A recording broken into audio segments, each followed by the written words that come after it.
കാസർഗോഡ് ബേക്കലിൽ ആംബുലൻസിന്റെ വഴിമുടക്കി കാറിൽ അഭ്യാസ പ്രകടനം.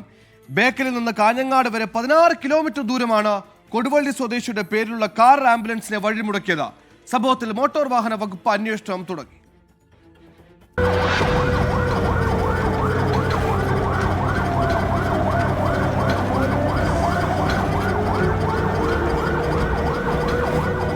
ഇന്നലെ രാത്രി 7:50 കാസർഗോഡ് കെയർവെൽ ആശുപത്രിയിൽ നിന്ന് കാഞ്ഞങ്ങാട് ജില്ലാ ആശുപത്രിയിലേക്ക് ആംബുലൻസ് രോഗിയുമായി തിരിച്ചത്. ബേക്കലിലെത്തിയതോടെ കാർ ആംബുലൻസിനെ മറികടന്നു. തുടർന്ന് അമിത വേഗതയിൽ വഴി നൽകാതെ അഭ്യാസ പ്രകടനം നടത്തുകയായിരുന്നു.